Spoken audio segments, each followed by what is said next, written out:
আমাদের মনের কাহিনী চ্যানেলটির সকল প্রকার পাঠ গল্প দেখতে আমাদের চ্যানেলটি সাবস্ক্রাইব করে পাশে থাকা বেল আইকনে ক্লিক করুন। সকাল সকাল মায়ের চিৎকার চেঁচামেচিতে বাসার সবাই ঘুম থেকে উঠে পড়ল, শুধু আমি ছাড়া। সেই জন্য আম্মু আমাকে ডাকতে এলো। তন্নি, এই তন্নি, ওঠ, নামাজ পড়বি না? দেরি হয়ে যাবে মা, তাড়াতাড়ি ওঠ। তুমি এই সময়টাতে আমার মা হয়ে থাকো, তারপর কেন যে এরকম ডেভিল হয়ে যাও বুঝি না। আম্মুকে জড়িয়ে ধরে বললাম, আসো তুমি আমার সাথে, আমরা একসাথে ঘুমাবো। ডেভিল কেন বললাম পরে জানতে পারবে। না মা, নামাজ পড়িনি, আমার নাস্তা বানাতে যেতে হবে। অতঃপর আমিও উঠে গেলাম, আম্মু চলে গেল। কি আর করার, নামাজ এবং কোরআন শরীফ পড়লাম। 5 ওয়াক্ত নামাজ ও কোরআন শরীফ পড়ার চেষ্টা করছি, শুধু ঘুমের জন্য একটু অসুবিধা হয়। তারপর ছাদে গিয়ে কিছুক্ষণ হাঁটাহাঁটি করলাম। আবার রুমে যাব, তখন আম্মু আমাকে দেখে বলল ভাইয়াকে ডেকে দিতে। ভদ্র মেয়ের মতো ভাইয়াকে ডাকতে গেলাম। গিয়ে দেখি ভাইয়া বাথরুমে শাওয়ার নিচ্ছে। মাথায় একটা বুদ্ধি এলো, ভাইয়ার বেস্ট ফ্রেন্ড নীল ভাইয়াকে SMS দিলাম, দোস্ত তুবা এত সকালে আমাদের বাড়িতে এসেছে, তুই তাড়াতাড়ি আয়। তুবা হচ্ছে নীল ভাইয়ার গার্লফ্রেন্ড। একটা ছোট সমস্যার জন্য আজ প্রায় 3 দিন ধরে কেউ কারোর সাথে কথা বলে না। আমি ভদ্র মেয়ের মতো ভাইয়াকে বললাম, ভাইয়া আম্মু ডাকছে তোমাকে। যা আসছি। নিচে গিয়ে দেখি আব্বু, আম্মু, আপু আমার আর আপুর জন্য অপেক্ষা করছে। আমাকে দেখে আব্বু বলল, গুড মর্নিং মামনি। গুড মর্নিং আব্বু অ্যান্ড আপু। মর্নিং। আপুকে দেখে মনে হলো আমার থেকে অন্য কিছু এক্সপেক্ট করেছে। আজকের আবহাওয়াটা অনেক রোমান্টিক। ইতিমধ্যে ভাইয়াও চলে আসছে। আব্বুর কথা শুনে আম্মু বলল, আবহাওয়া কোথায় রোমান্টিক, সবই তো আগের মতোই। রোমান্টিকতার তো কিছুই বুঝো না তুমি। তুমি তো দিন দিন বুড়ি হয়ে যাচ্ছ। তুমি একটা আনরোমান্টিক বুড়ি। আমি আনরোমান্টিক? আমি বুড়ি? সত্যি কথা বললাম। বুড়িদের বুড়ি বললে একটু খারাপ লাগে জানি। আমি রোমান্টিকতার টিচার, বুঝলে? চাইলে শিখতে পারো। বুড়ো বয়সে ভীমরতি হয়েছে, এসেছে রোমান্টিকতা শেখাতে। এই একদম বুড়ো বলবে না। আমি দেখতে অনেক হ্যান্ডসাম।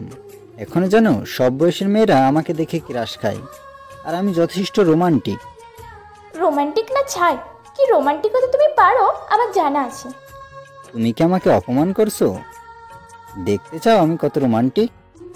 আমি রোমান্টিক বলেই আমার 3টা সন্তান, বুঝলে? কি শুরু করলে তুমি? ছেলে মেয়েদের সামনে বলো লজ্জা শরম তো কিছুই নেই, যত সব ঢং। বলেই আম্মু চলে যাচ্ছিল। তখন আব্বু আর আম্মুকে উদ্দেশ্য করে বললাম, তোমরা কেউ রোমান্টিক না। তোমরা রোমান্টিক হলে আমাদের ক্রিকেট টিম আর ফুটবল টিমের সমান ভাই বোন থাকতো, কিন্তু আমরা তো মাত্র 3 জন। হ্যাঁ, বাবু একদম ঠিক কথা বলেছে। তুমি যেমন ছেলে মেয়েদের বানাচ্ছ তেমন। আমাদের ভাই বোনের কথা শুনে আব্বু মুচকি মুচকি হাসছিল, আর আম্মু লজ্জা পেয়ে চলে গেল। আমরা আমাদের নাস্তা শেষ করে যার যার রুমে চলে গেলাম। তারপর আমি আর আপু রেডি হতে গেলাম, কারণ আমাদের এখন ভার্সিটিতে যেতে হবে। তারপর রেডি হয়ে নিয়ে গিয়ে দেখলাম নীল ভাইয়া আসছে। তাকে দেখে আমার ভাইয়া বলল, আরে নীল, কি হয়েছে? এভাবে পাগলের মতো ছুটে এলি কেন? তুবা কোথায়? ওকে দেখছি না কেন? তুবা এখানে কেন থাকবে? তুই ভুল করে ওর বাসায় না গিয়ে আমাদের বাসায় চলে এসেছিস। তুই তো বললি। নীল ভাইয়াকে বলতে না দিয়ে আমি বললাম, আরে নীল ভাইয়া, তুমি তুবা আপুকে এত মিস করো যে আমাদের বাসায় চলে আসছো? এতই যখন মিস করছো তবে তুবা আপুকে একটা ফোন দাও। আমি ওকে ফোন দেবো কেন? ও কি আমাকে ফোন দিয়েছে? সম্পর্কে মান অভিমান থাকবেই, তাই বলে যোগাযোগ বন্ধ করে দেবে? তুমি একটা কাজ করো, কি কাজ? তুমি ব্রেকআপ করে দাও। আপুকে আমার অনেক পছন্দ, তাকে আমার ভাইয়ার বউ করে নিয়ে আসবো। হ্যাঁ নীল, আমারও তুবাকে ভালো লাগে। তোরা থামবি? তুই বন্ধু নাকি শত্রু? বন্ধু জিএফ এর দিকে নজর দিস। তুবা বেশ সুন্দরী, আর তোর সাথে ব্রেকআপ হওয়ার পরেও তো আর সিঙ্গেল থাকবে না। ও নতুন রিলেশন করবে, তো আমি করলে দোষ কি? তুই সত্যি বলছিস ও আবার নতুন রিলেশন করবে? করবে। তোমার এই মান অভিমান থেকে আপুর মনে হবে অভিযোগ।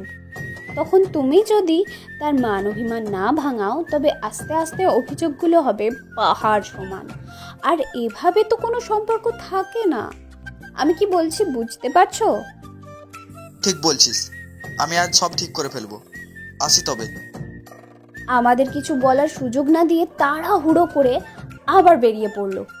নীল ভাইয়ার এমন কাণ্ড, আমি, ভাইয়া, আপু সবার মুখের দিকে তাকিয়ে ফিক করে হেসে দিলাম। তারপর সবাই সবার গন্তব্যে রওনা দিলাম। বাইক স্টার্ট দিব এমন সময় নীল ভাইয়া এসে আমাকে বলল, সকালে তান্নার ফোন থেকে তুই আমাকে এসএমএস দিয়েছিস, তাই না? আমি কোনো জবাব না দিয়ে একটা মিষ্টি হাসি দিলাম। ভাইয়া আবার বলল, তুই সত্যি অনেক অদ্ভুত। কি বলে যে তোকে ধন্যবাদ দেবো বুঝতে পারছি না। অনেক বড় উপকার করেছিস। 100 টাকা দাও, অন্যায় করেছো। ধন্যবাদ দিতে এসেও জরিমানা? এখন 50 টাকা বেশি দিতে হবে, একটা শব্দে 10 টাকা। ভাইয়া নিরুপায় হয়ে আমাকে 150 টাকা দিল, সাথে একটা হাসি উপহার দিল। আমিও তাকে একটা হাসি উপহার দিলাম। নীল ভাইয়া চলে যাচ্ছিল, আমি তাকে পিছন থেকে ডাক দিলাম, নীল ভাইয়া। আবার আমার কাছে এসে বলল, কিছু বলবি? এগুলো তোমার জন্য। ও সরি, ভুলে গিয়েছিলাম। Happy friendship day. It's okay, আসি তবে, টাটা। আমি বাইক স্টার্ট দিয়ে চলে এলাম। কিছু দূর যেতেই দেখি মিষ্টি আর ওর আম্মু গাড়ির জন্য অপেক্ষা করছে। আয় লাড্ডু, তোকে স্কুলে পৌঁছে দিই। আন্টি, তুমি কোথায় যাবা? ওকে স্কুলে দিতে যাচ্ছিলাম, কিন্তু এখন যখন তুমি যাচ্ছ তাহলে আমি আর যাব না। 20 টাকা দাও। আচ্ছা বাবা, সরি, তুই ওকে নিয়ে যা। তোমার হাসিটার জন্য জরিমানা মকুফ। তারপর বাইক নিয়ে পৌঁছে গেলাম মিষ্টির স্কুলে। ওকে নামিয়ে দিয়ে 2টা চকলেট দিলাম। ও আমাকে একটা হামি দিল। অতঃপর বাইক নিয়ে নিজের গন্তব্যে পাড়ি দিলাম। কিন্তু তার হলো না। তার আগেই ঘটলো একটা বিপত্তি। ট্রাফিক পুলিশ এসে বাইক থামাতে বলল। ভদ্র মেয়ের মতো আমি তাই করলাম। আমার পাশে আর একটা মেয়েকেও বাইক থামাতে বলল। মেয়েটিও তাই করলো। হঠাৎ একজন ট্রাফিক পুলিশ এসে আমাকে চলে যেতে বলল। আমি তাকে বললাম, কেন? আমার কাগজপত্র দেখবেন না? না, তুমি চলে যাও, স্যার বলেছেন তোমাকে চলে যেতে। স্যার? ডাকুন আপনার স্যারকে। ট্রাফিক পুলিশ ডাকতে চলে গেলেন। এরই মধ্যে রাস্তায় জ্যাম হয়ে গেল। উফ, এই জ্যামটা ওখানে লাগার ছিল, হঠাৎ কি এমন হলো? ধুর। আরে কুল ব্রো, জ্যাম লেগেছে, আবার ছেড়ে যাবে। তুই থাক, আমি দেখে গিয়ে, বলেই গাড়ি থেকে নেমে গেলাম। হ্যাঁ, আমি হচ্ছে এই গল্পের নায়ক শ্রাবণ। বিদেশ থেকে লেখাপড়া করে এসেছি, এখন নিজের বাবার ব্যবসা দেখছি। আমার পরিবার বলতে আব্বু, আম্মু আর আমার আদরের বোন শ্রাবণী। তুর্য হচ্ছে আমার কাজিন। মামুনি, তুমি আমায় ডেকেছ? আসসালামু আলাইকুম আঙ্কেল। ওয়ালাইকুম সালাম। তুমি এখানে কি করছো? তোমাকে তো চলে যেতে বলেছি। আইন সবার জন্য সমান। আপনি আইন ভেঙেছেন কেন? আরে, এটা তোমার জন্য। আমার জন্য কেন? আমি কি বলেছিলাম নাকি? এখন 300 টাকা জরিমানা দিন আইন ভঙ্গ করার জন্য। আমি কি করলাম? 350 টাকা দিন। অতঃপর টাকা নিয়ে আমাদের ভার্সিটিতে চলে এলাম। আর শ্রাবণ জ্যাম কমে আসায় গাড়িতে ফিরে গেল। আমাদের দেশের কি অবনতি হয়েছে! ট্রাফিক পুলিশের কাছ থেকে 350 টাকা নিল, ভাবা চাই হলো। শ্রাবণ তন্নির টাকা নেওয়ার ব্যাপারটা দেখেছে, ট্রাফিক পুলিশের কাছ থেকে টাকা নিল। একটা মেয়ে নিয়েছে। কথা বলতে বলতে তারাও চলে গেল। আমি বাইক রেখে ক্লাসের উদ্দেশ্যে যাচ্ছিলাম, তখন পেছন থেকে মিম বলে উঠল, হ্যাঁ Tony, come here. What's happened Mim? আমাকে কেমন লাগছে? ভালো। আই মিন, দেখতে কেমন লাগছে? সুন্দর একটা বিরক্তি নিয়ে। আমাদের সমাজে কিছু ন্যাকা আছে যারা নিজের প্রশংসা শুনতে খুব স্বাচ্ছন্দ্য বোধ করে। জানো তন্নি, আমি আগে অনেক সুন্দর ছিলাম, কিন্তু ছেলেদের অভিশাপে এমন হয়ে গেছে। জানো, এত এত প্রপোজ আসে, কোনটা অ্যাকসেপ্ট করব? আমি সর্বোচ্চ একসাথে 5টা প্রেম করতে পারবো। তাই ওরা বলেছে যে চেহারা নিয়ে তোর এত বেশি ভাব তা নষ্ট হয়ে যাবে, তাই চেহারা নষ্ট হয়ে গেছে। বাই দ্য ওয়ে, তুমি প্রেম করো না কেন? আসলে মিম, তোমার ভাষায় যেটা প্রেম, আমার আর আমার পরিবারের ভাষায় সেটা লটর পটর। বয়ফ্রেন্ডের টাকায় হাত খরচ চালানোর মতো দুর্দিন আমার এখনো আসে নাই, তাই আমি সিঙ্গেল। আমিও ওইটাই কই, হাত খরচের টাকা বাবা মা দিলে বয়ফ্রেন্ড দিয়া কি তা করাম? আমার কথা শুনে মিম এবং ওর বান্ধবীরা শকড, আর আমি রকড। বলে চলে আসছিলাম, তখন আবার একটা বড় ভাইয়া এসে বললেন যে প্রিন্সিপাল স্যার আমাকে ডেকেছেন। আমিও ভদ্র নিষ্পাপ মেয়ে হয়ে স্যারের সাথে দেখা করতে গেলাম, যদিও আমি নিষ্পাপ মাসুম বাচ্চা। শ্রাবণীর সাথে দেখা করতে ওর ভার্সিটিতে এসেছি। শ্রাবণী এই ভার্সিটিতে অনার্স 2য় বর্ষে পড়ে। দেখা হয়ে গেল, কথা বলতে বলতে দেখলাম সে মেয়েটা কতগুলো মেয়ের সাথে কথা বলছে। আমার তাকানো অনুসরণ করে শ্রাবণী আর তুর্য তাকালো। তারপর শ্রাবণীকে বললাম, কে এই মেয়েটা? তন্নি, অনার্স 1ম বর্ষের ছাত্রী, অনেক মেধাবী আর অনেক দুষ্টু, তার চাই তো অনেক বেশি অদ্ভুত। অদ্ভুত কেন? অদ্ভুত না হলে কি আর এই ট্রাফিক পুলিশ থেকে টাকা নেয়? ও, এই সেই মেয়েটা। তোরা কথা বল, আমি প্রিন্সিপাল স্যারের সাথে একটু কথা বলে আসি। স্যার, আসবো? আসো মামনি, তোমায় বলেছিলাম না আমার কাছে আসতে তোমায় অনুমতি লাগবে না। রুলস তো রুলসই, সবার জন্য সমান। কেমন আছো মামনি? তোমার পড়ালেখার জন্য তো সকল টিচার প্রশংসা করছে। আলহামদুলিল্লাহ ভালো। আচ্ছা মামনি, তুমি সত্যিটা সবাইকে বলছো কেন? তোমরা 2 বোন একই ভার্সিটিতেই পড়ো, কিন্তু কেউ জানে না তোমরা 2 বোন। একসাথে ভার্সিটিতেও আসো না। ইনফ্যাক্ট তোমার বাবা নাম পর্যন্ত কেউ জানে না। কেন? স্যার, কোন সত্যির কথা বলছেন আপনি? এই যে আমি এই শহরের শিল্পপতি তৌফিকুজ্জামানের মেয়ে, নাকি কলেজের টপার তান্নার বোন, নাকি গায়িকা তিন্নির বোন, আপনার বেস্ট ফ্রেন্ড তাম্মির মেয়ে? কোনটা স্যার? স্যার, যাদের কথা বললাম তারা নিজ নিজ যোগ্যতায় নিজের পরিচয় গড়ে তুলেছে, কিন্তু আমার তো তেমন কোনো পরিচয় নেই। এখন আমার পরিচয় দেয়া মানে অন্যের নামের সাথে আমার নাম যুক্ত করা। আগে নিজে নিজের পরিচয় করব, তারপর সবাইকে পরিচয় দেব। মামনি, তুমি বড়ই অদ্ভুত। দয়া করি তুমি নিজে নিজের পরিচয় করে তোলো। পারিবারিক কথা আপনার সাথে শেয়ার করেছি, এতে রুলস ব্রেক হয়েছে। এখন 100 টাকা দিন। তুমি চাইলে আরো বেশি বেশি দেব। না, 100 টাকা দিলেই হবে। স্যার আমাকে 100 টাকা দিলেন, আমি 100 টাকা নিয়ে বললাম, আসি। স্যার হেসে আমাকে বিদায় দিলেন। বেরিয়ে আসার সময় দেখলাম একটা ছেলে দাঁড়িয়ে আছে, হয়তো স্যারের সাথে কথা বলবে। আমি চুপচাপ ক্লাসে এসে নৌসিন আর খুশবুর সাথে কথা বলতে গেলাম। প্রিন্সিপাল স্যারের সাথে কথা বলতে এসে দেখি তন্নি নামের মেয়েটা স্যারের কাছ থেকে টাকা চাইছে, আর স্যার হেসে এসে বলছেন ও চাইলে আরো বেশি দেবেন। আমি এই মেয়েটার অদ্ভুত অদ্ভুত কাহিনী দেখে অবাকের শেষ সীমানায় পৌঁছে যাচ্ছি। প্রিন্সিপাল স্যার আমাকে দাঁড়িয়ে থাকতে দেখে বললেন, আরে শ্রাবণ, কতদিন পরে দেখলাম, বাইরে দাঁড়িয়ে আছো কেন? ভেতরে আসো। এখনো আমি আমার শকিংটা কাটিয়ে উঠতে পারিনি। তারপর ভিতরে গেলাম। নবাব সাহেবা, আজ আপনি এত দেরি করে এলেন কেন জানতে পারি? ওইটা নতুন কিছু না। তোর মনে হচ্ছে না তুই কিছু ভুলে যাচ্ছিস? কি বলবো? ও হ্যাঁ, মনে পড়েছে, আজ আমার নওশাদ ভাইয়ার সাথে দেখা করার কথা ছিল, একদম ভুলে গেছি। তুইও না তন্নি? দূর, নসিন চল তো। কোথায় যাচ্ছিস তোরা? ওয়াশরুম। তুই থাক। যা বাবা, এদের আবার কি হলো?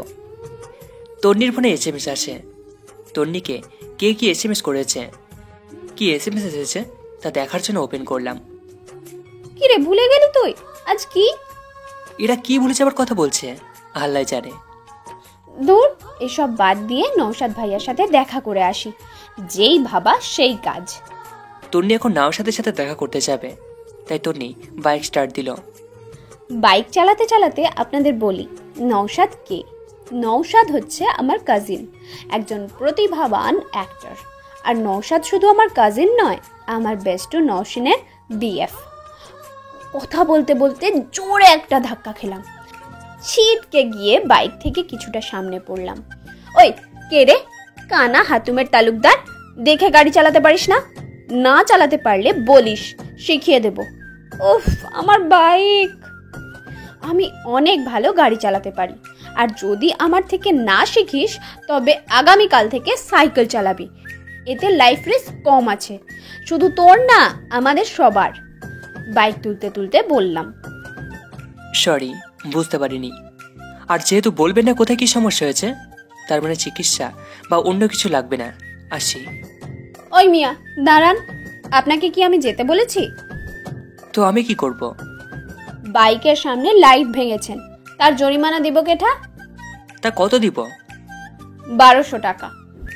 এত টাকা কেন? ভালোটা লাগালে বেশি টাকা তো নেবেই, তাই এত টাকা। যদি সব টাকা না লাগে ফেরত দিয়ে দেব। 1000 টাকার 2টা নোট দিয়ে ওখান থেকে চলে এলাম। আরে শুনুন, যা বাবা, এ তো চলে গেল। থাক, পরে দেখা হলে টাকা দিয়ে দেব। তারপর তন্নি বাইকটা মেকানিকের কাছ থেকে ঠিক করে নওশাদের সাথে দেখা করতে গেল। আর আমি তো রেগে বোম হয়ে আছি, আর মনে মনে বলছি, এখন বুঝতে পারছি ও কেন অন্যদের থেকে টাকা নেয়। ও তো অদ্ভুত না, একটা বাজে ছ্যাঁচড়া মেয়ে। আরো 1000 বকা দিলাম, তন্নির 14 গোষ্ঠী উদ্ধার করব। আমি বাসায় ফিরে কারোর সাথে কোনো কথা না বলে নিজের রুমে চলে যাই। তা দেখে শ্রাবণী বলে, ভাইয়া মনে হয় রেগে আছে। আমারও তাই মনে হয়, কিন্তু ফোনে যখন কথা হলো সবকিছু ঠিকঠাকই তো ছিল। ভাইয়া রেগে আছে, আমি ভাইয়াকে ওই ব্যাপারে কিচ্ছু বলতে পারবো না। তুই না বললে কে বলবে? আর তোর কথা শ্রাবণ ফেলতে পারবে না, তাই তোকেই বলতে হবে। আমি পারবো না। তোকে পারতেই হবে। তোদের ফুসুর ফুসুর শেষ হলে খেতে আয়। শ্রাবণী আর তুর্য ভালো ছেলেমেয়ের মতো চলে গেল। তারপর আমি নিজে রাগ করানোর জন্য দীর্ঘ সময় শুয়েছিলাম। তারপর খেতে নিচে গেলাম। শ্রাবণী আমাকে আসতে দেখে তুর্যকে ইচ্ছাটা করলো। দুজনের রিসারে কথা বলছে। আমি ওদের রিসারে কথা বলা দেখে বললাম, তোরা কি কিছু বলবি আমায়? শ্রাবণী আর তুর্যকে উদ্দেশ্য করে বললাম, আসলে ভাইয়া। ওইদিকে তন্নি নওশাদের সাথে কথা দেখা করে তন্নি বাসায় ফিরে ওর আম্মুকে ডাকে, আম্মু, আম্মু, ও আম্মু, মা, ও মা। মামা করছিস কেন? আচ্ছা, আজ থেকে খালা বলবো। কি বাজিবে, খালা বলবি কেন? বারে, মা বললে তো তোমার ভালো লাগে না, তাই আজ থেকে খালা বলবো। আর নতুন একটা আম্মু আনবো। আব্বুকে দেখতে এখনো কি হ্যান্ডসাম লাগে। তবে রে, আম্মু লাগছে। যা ফ্রেশ হয়ে নে, আর সবাই একসাথে খাবো। তারপর আমি ফ্রেশ হবার জন্য বাথরুমে যাব। তখনই আমার ফোনটা বেজে উঠলো। দেখলাম নওশিন আর খুশবু গ্রুপ ভিডিও কল দিয়েছে। আমি রিসিভ করলাম। লাভ ইউ দোস্ত, কত বড় একটা সারপ্রাইজ দিলি আমাদের। আমি তো ভেবেছিলাম তুই ভুলেই গেছিস। সরি ইয়ার, হ্যাপি ফ্রেন্ডশিপ ডে। ওদের সাথে অনেকক্ষণ কথা বললাম। ওরা দুজনেই অনেক খুশি। তারপর শাওয়ার নিয়ে বাইরে বেরিয়ে আমি অবাক হয়ে গেলাম। দেখি আপু আর আম্মু আমার বেডে এবং ভাইয়া আর আব্বু সোফায় বসে আছে। কি ব্যাপার, তোমরা সবাই একসাথে আমার রুমে? কেউ কোনো উত্তর না দিয়ে আমাকে জড়িয়ে ধরলো, একটা গ্রুপ হাগ করলো। তারপর একে একে সবাই বলতে লাগলো, জানিস সারাদিন আমার মন খারাপ ছিল যে তুই সবার আগে আমাকে উইশ করিস, আর তুই একবারও উইশ করলি না। তোকে বলতে গিয়েও বলতে পারিনি। এই নে, এটা তোর। আমাকে দেখে আর 10টা ভাই হিংসা করে। কেন জানিস? তোদের মতো আমার বোন প্লাস বেস্টু আছে বলে। ভাইয়াও একটা গিফট দিল। তোদের জন্য সবাই আমাদের হিংসা করে। সত্যি সার্থক আমরা তোদের মতো সন্তান জন্ম দিয়ে। বাবা, পরিবারের কি প্রশংসা! আমার পরিবারের মানুষ তো আমার দোষ ছাড়া কিছুই চোখে দেখে না। যদি পরিবারের মানুষরা বন্ধু না হতে পারে, তবে বাইরে বন্ধু বানাবো কিভাবে? পরিবার বলতে রক্তের সম্পর্ক বোঝায় না, বন্ধুত্বের সম্পর্কের কথাও বোঝায়। দেখলাম আম্মু ইমোশনাল হয়ে যাচ্ছে, তাই আম্মুকে উদ্দেশ্য করে বললাম, আজ কি খাবার পাবো, নাকি তোমাদের হিংসা প্রশংসার কথা শুনে পেট ভরবো? আম্মু খাবার রেডি করতে চলে গেল। তখন পিছন পিছন সবাই চলে যেতে লাগলো। তখন বললাম, আব্বু তুমি আর আম্মু চলে যাও। তোরা এখানে কি করবি? আর জানিস তো আমরা তোদের কত ভালোবাসি। তোরা না গেলে আমরা অনেক কষ্ট পাবো। যাব না বলিনি, তবে যাব, তবে 10-12 দিন পরে। তো এখানে কি করবি? এখানেও থাকবো না, ভাইয়া আর আপুকে নিয়ে তানিয়া খালামনির সাথে দেখা করতে যাব। যদিও তাদের বাসায় থাকবো না, আমাদের ওইখানকার বাসাতেই থাকবো। ঠিক আছে, তবে তাই হবে। তোরা কি বলিস? আমরা রাজি। এর মধ্যে আম্মুর চিৎকার চেঁচামেচি শুরু করে দিয়েছে। আম্মু এখন নিয়ে আসবে ঝড় আর আব্বু নিয়ে আসবে তুফান। আম্মুর চিৎকার চেঁচামেচি শুনে আমরা সবাই নিচে গেলাম। তখনই আম্মু আব্বুকে বলল, তুমি কবে বিয়ে করেছো? আমাকে এভাবে ঠকাতে পারলে? কি বলছো এসব? কিভাবে পারলে তুমি এটা করতে? আমাদের তিনটে সন্তান থাকতে তুমি আবার বিয়ে করে সেই ঘরের সন্তানকে বিয়ে দিয়ে দিলে। কবে করলে এটা? বিশ্বাস করো তাম্মি, আমি বিয়ে করিনি। মিথ্যা বলছো তুমি। তোমাকে শুয়ে বলছি। একদম ছবি না আমায়। হাতটা ছাড়িয়ে দিয়ে বললাম, আমি আমার বাবার বাড়ি চলে যাব, তোমাকে তারপর ডিভোর্স দেব। তুমি ঠকিয়েছো আমায়। তান্নার বড় তোমার একটা ছেলে আছে, আমি তো জানতাম না। আমার লক্ষ্মী বউ, তোমার বাবার বাড়ি যেও না। আর আমি তো তান্নার পাশের বাড়ির আন্টির দিকেও তাকাইনি। তাহলে বিয়ে কিভাবে করব বলো? আমাকে বিয়ে করার আগে তুমি বিয়ে করেছো। আমি থাকবো না, বলছি থাকবো না। তোমাকে তো আমি ডিভোর্স দেবই। আব্বা বলনি কেন আমার বড় ভাই আছে? আচ্ছা বলনি বেশ, বিয়ের দাওয়াতটা তো দিতে পারতে। বড় ভাইয়ের বিয়ে বলে কথা, কত মজা করতাম। উফ, তুমিও না সব মাটি করে দিলে। আব্বু, তোমার কি আমার চেয়ে বড় কোনো মেয়ে আছে? থাকলে বলো, আমরা এনগেজমেন্ট থেকে শুরু করে বিয়ে পর্যন্ত মজা করব। হ্যাঁ হ্যাঁ, তোমাদের আব্বুকে বিয়ে দাও, তারপর তোমরা ভাই বোনরা মিলে বড় অনুষ্ঠান করো। যতই হোক তোমার আব্বুর সন্তান বলে কথা। তা তোমার আব্বুকে জিজ্ঞাসা করো আর কয়টা ছেলে মেয়ে আছে আমার অজানা, আর তার ছেলে আর ছেলের বউকে কোথায় রেখে এসেছে। আব্বু আমাদের সবার দিকে করুণ চোখে তাকাচ্ছে, আর আম্মু তো রেগে মেগে আগুন। আর আমরা ভাই বোনেরা মুখ টিপে টিপে হাসছি। আমরা জানি কোথাও কোনো সমস্যা হয়েছে, আব্বু এইরকম কিছু করবে না, তাই আমরা আব্বুর সাথে মজা নিচ্ছি। তখনই ভদ্রলোক বললেন, আমার মেয়েকে পাওয়া যাচ্ছে না, আর আপনারা বিয়েতে কে কি করবেন তার কথা বলছেন। এই পরিবারের প্রত্যেকটা মানুষের ব্যবহার অদ্ভুত। এখানে আসাটাই আমার ভুল হয়েছে। আম্মু রাগ দেখিয়ে চলে গেল। তখন আব্বু বলল, বিশ্বাস করো আমি বিয়ে করিনি। আব্বু তুমিও না? ভাইয়া আর আমি তো মজা করছিলাম। এখন বলো, কাকে বিয়ে দিয়েছো? আর বলিস না, একটা কাজে কোর্টে গিয়েছিলাম। সেখানে গিয়ে দেখলাম একটা মেয়ে কাঁদছে। তখন জিজ্ঞাসা করায় মেয়েটা বলল ছেলেটার সাথে অনেক দিনের সম্পর্ক, কিন্তু পরিবার মেনে নিচ্ছে না, তাই ওরা পালিয়ে বিয়ে করতে এসেছে। কিন্তু ওদের কোনো সাক্ষী কিংবা উকিল বাবা নেই। তাই আমাদের শ্রদ্ধেয় পিতা সব ব্যবস্থা করেছেন, আর উকিল বাবা হয়ে স্বাক্ষর করে দিয়েছে। কি ঠিক বললাম তো? একদম। আমি ওদের বিয়ের পর কোথায় যাবে এটা ভেবে রাজশাহীর 2টা টিকিট জোগাড় করে দেই। আমি চাইনি উকিল বাবা হতে, কিন্তু ছেলেটা বলল বাবার মতো হয়ে আমাদের বিয়ে দিচ্ছেন, তাই আপনি আমাদের উকিল বাবা হয়ে স্বাক্ষর দিন আঙ্কেল প্লিজ। তাই আমাদের প্রেমগুরু রাজি হয়ে গেলেন। কিন্তু ওই ভদ্রলোকটা কে যে বাসায় আসলো? ওরা যেহেতু ওপরে ছিল তাই ওরা কেউ জানে না। এখন আমি বলি কি হয়েছিল। আম্মু টেবিল সাজাচ্ছিল, তখন কলিং বেল বাজে। আম্মু গিয়ে দরজা খোলে। তারপর ওই লোকটা তার মেয়ের কথা জিজ্ঞাসা করে। আম্মু কিছুই বুঝতে পারেনি, কারণ আম্মু তো কিছুই জানে না। তারপর ওই লোকটা বলে আব্বুর ছেলের সাথে নাকি তার মেয়ের বিয়ে হয়েছে। তান্না যেহেতু সিঙ্গেল, তাই আম্মু ধরেই নিয়েছে আব্বু আর একটা বিয়ে করেছে, আর সে ঘরের সন্তানকে বিয়ে দিয়েছে। কি বুঝলেন অদ্ভুত পরিবারের কাণ্ড দেখে? আব্বু রেডি হয়ে নাও, বাইরে যাব। আমিও তোকে আমার সাথে যাবার কথা বলতাম। আচ্ছা আমি রেডি হয়ে আসছি। তারপর ওইদিকে শ্রাবণীকে জিজ্ঞেস করে, কি হলো বল? আসলে ভাইয়া তুমি তো অনেকদিন পরে দেশে এসেছো, তাই আমি আর তুর্য ভাইয়া চাচ্ছিলাম যে। কি চাচ্ছিলি? আর ভয় পাচ্ছিস কেন? ভাইয়া আমরা চাচ্ছিলাম আমরা সবাই একসাথে হওয়ায় কক্সবাজার গিয়ে কিছুদিন ঘুরে আসি। তুর্য আর আমি দুজনেই অবাক হলাম। তুর্য হবার কারণ হচ্ছে কত সহজে শ্রাবণী এই কথাটা বলে ফেলে।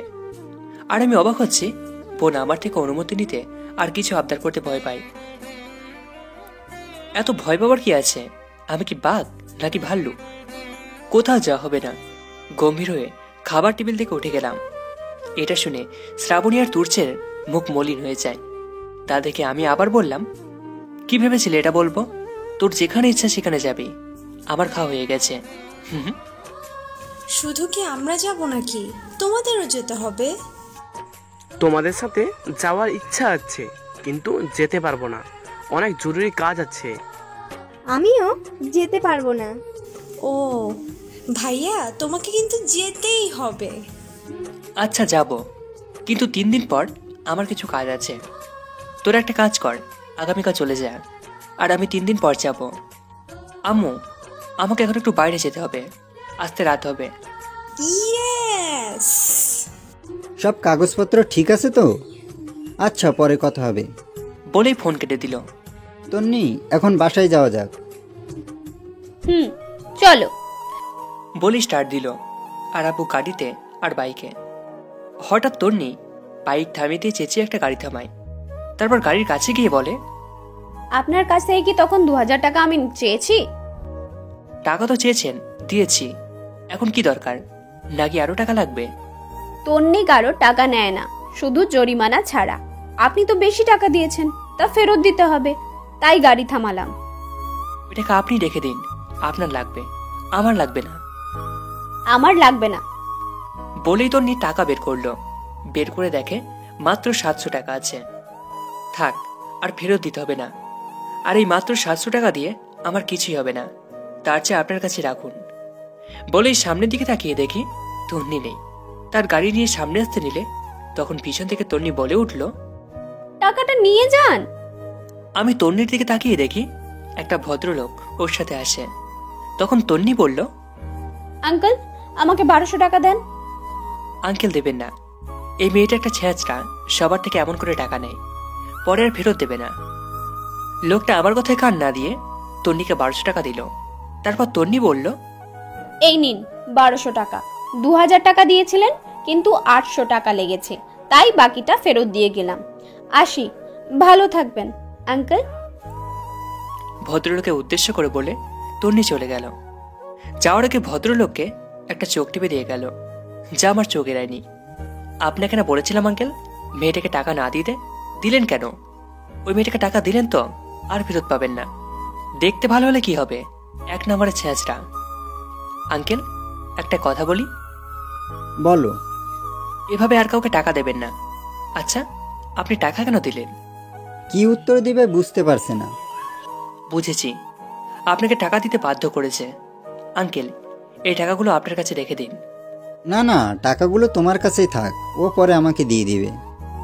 আপনি অনেক ভালো, এই জন্যই আপনাকে ছেঁচড়া মেয়েটা ঠকিয়ে গেল। এরকম ভুল আর কখনো করবেন না আঙ্কেল। ভদ্রলোকটা আমাকে কোনো কথার উত্তর না দিয়ে শুধু মুচকে হাসতে হাসতে গাড়ি নিয়ে চলে গেল। এটা দেখে আমি অবাক। এই শহরের শিল্পপতিদের মধ্যে একজন তৌফিকুজ্জামান, তাকেই কিনা মেয়েটা বোকা বানালো। আর আমি মেয়েটার ব্যাপারে কত কিছু বললাম, কিন্তু লোকটা কোনো রিয়াক্টই করলো না। এগুলো আমি ভাবছি। আপনাদের একটা কথা বলে রাখি, আমি যখন যাকে ভালো মনে করি তার প্রতিটা কাজকে আমি ভালো মনে করি, আর যাকে খারাপ ভাবি তখন তার ভালো কাজগুলোকেও খারাপ লোক দেখানো মনে করি। ভদ্রলোক ছিল তন্নির আব্বু। ওর কাছে টাকা না থাকায় ওর আব্বুকে ডেকে নিয়ে এসেছিল। আর তন্নির আব্বুর এমন প্রথম অভিজ্ঞতা যে তার সামনে তার মেয়েকে কেউ এভাবে বলছে। তার কাছে ব্যাপারটা অনেক হাস্যকর, তাই হাসতে হাসতে চলে গেলেন। বাসায় গিয়ে তন্নির আব্বু তন্নির আম্মুর দিকে একটা কাগজ দিয়ে বললেন, কাপড় চোপড় গুছিয়ে নাও। তুমি কি সত্যি আমাকে ডিভোর্স দিয়ে? বেশি কথা বলো না, যাও সবকিছু গুছিয়ে নাও। এত নিষ্ঠুর তুমি হতে পারো না। আমি না বুঝে তোমার সাথে অনেক বাজে ব্যবহার করেছি, প্লিজ তুমি আমাকে ডিভোর্স দিও না। কান্না করতে করতে তিন্নি আর তান্না আম্মুকে সব সত্যি কথা বলে দিয়েছে। যেই সম্পর্কে বিশ্বাস নেই সেই সম্পর্ক রেখে লাভ নেই। তুমি আমাকে একটুও ভালোবাসো না, ভালোবাসলে এমনটা করতে পারতে না। বললাম তো ভুল করে ফেলেছি, সরি, আর কখনো এমন হবে না, বিশ্বাস করো। বেশি কথা ভালো লাগছে না, যাও গুছিয়ে নাও। আমার জন্য না হোক, ছেলে মেয়েদের কথা ভেবে আমাকে রেখে দাও, ডিভোর্স দিও না। আমি কখনো এমন করব না, প্রমিস। উফ, আম্মু কাগজটা তো খুলে দেখবে। কাগজ দেখে আম্মু আরো জোরে কাঁদতে লাগলো। তারপর বলল, তার মানে আমাকে ডিভোর্স দিয়ে কানাডা পাঠিয়ে দেবে? এবার আব্বু, আমি, ভাইয়া সবাই এবার জোরে হেসে দিলাম। আমি চলে যাব আর তোরা হাসছিস? তোদের কি আমার জন্য কোনো খারাপ লাগছে না? আম্মু, তুমি নিচের কাগজটা তো খুলে দেখবে। তুমি সব সময় নিজের মতো করে কেন ভাবো বলো তো? আম্মু, তুমিও না আমাদের যে কানাডা যেতে হবে তা ভুলে গেলে? আর একদিনে ডিভোর্স পেপার আব্বু রেডি করবে না। তোমার সাথে থাকার জন্য ডিভোর্স পেপার তৈরি করতে না হলেও 1 বছর লাগবে। আমার কথা শুনে আম্মু বাদে সবাই হেসে দিল। তার মানে তোমরা আমার সাথে এতক্ষণ মজা নিচ্ছিলে? এই, তুমি একটু আগে প্রমিস করেছো, তাই রাগ করবে না। ভালোবেসে তোমাকে বিয়ে করেছি, ডিভোর্স দেওয়ার জন্য না। তুমি যে আমায় কতটা ভালোবাসো সেটা ছেলে মেয়েদের ট্রেলার দেখালাম। আব্বু আম্মুদের স্পেস দিলাম। আমরা যে যার রুমে চলে গেলাম। ওদের সামনে এভাবে না বললেই পারতে। এত লজ্জা তুমি কই পাও? বুড়ি হয়ে যাচ্ছ কিন্তু এখনো লজ্জা, সে আগের মতোই লজ্জা পাও। তুমি আমাকে বুড়ি বললে? কই না তো। আচ্ছা যাও, সব কিছু গুছিয়ে নাও, আমাদের আবার যেতে হবে। উফ, বাঁচলাম, না হলে আবার টর্নেডো নিয়ে আসতো। আমি কিন্তু সব শুনেছি, তোমার ব্যবস্থা পরে করছি। যেখানেই বাঘের ভয় সেখানেই সন্ধে হয়। তারপর আম্মু সব গুছিয়ে নেয়। আমরা ভাই বোন আব্বু আম্মুর সাথে এয়ারপোর্টে পৌঁছে দিতে যাই। আম্মু এয়ারপোর্টে এসে বলল, কি দরকার পরে যাবার? আমার সাথে গেলেই তো পারতি। এসে না হয় তানিয়ার বাসায় যেতিস। তুমিও না, ওদের যা ইচ্ছা তাই করুক। এখন করবে না তো তোমার মতো বুড়ি হলে করবে নাকি? তুমি আবার আমাকে বুড়ি বললে? আমার মিষ্টি বুড়িকে আমি বুড়ি বলেছি, তাতে কার কি? বুড়ো বয়সে ভীমরতি। তোমাদের যাওয়ার সময় হয়ে গেছে। সাবধানে থাকবি আর শরীরের যত্ন নিবি। আসি, আল্লাহ হাফেজ। আল্লাহ হাফেজ। তারপর আমরা বাসায় চলে এলাম। আগামীকাল আমাদের আবার যেতে হবে। কোথায় যেতে হবে সেটা তো আপনাদের বলাই হয়নি। আগামীকাল আমরা কক্সবাজার যাব। সেখানে আমাদের একটা বাড়ি আছে, সেখানেই 10 থেকে 12 দিন থাকবো। তাই সবার জিনিসপত্র গুছিয়ে নিচ্ছি। শ্রাবণী আর তুচ্ছ ওদের সব কিছু গুছিয়ে নিয়েছে, কারণ ওরাও আগামীকাল কক্সবাজার যাবে। নদীর ধারে বসে প্রকৃতির মনোমুগ্ধকর দৃশ্য দেখছি। হঠাৎ করে তন্নি এসে বলল, এই, আপনি কেন আমার জায়গায় বসেছেন? আপনার জায়গা? এখানে কোথাও আপনার নাম লেখা নেই তো? লেখা থাকবে কেন? আমি এখানে প্রতিদিন বসি, তাই আমি এখানেই বসবো। আপনি এখান থেকে উঠে অন্য কোথাও গিয়ে বসেন। যেহেতু নাম লেখা নেই সেহেতু আমি এখান থেকে যাব না। আর একটা কথা, সবার সাথে ছ্যাঁচড়ামি করলেও আমার সাথে করতে আসবেন না। কি? আমি ছ্যাঁচড়ামি করি? তা নয় তো কি। তবে রে, বলেই শ্রাবণকে নদীতে ধাক্কা দিয়ে ফেলে দিলাম। আমি বিছানা থেকে ধপাস করে পড়ে গেলাম। হ্যাঁ, আমি এতক্ষণ স্বপ্ন দেখছিলাম।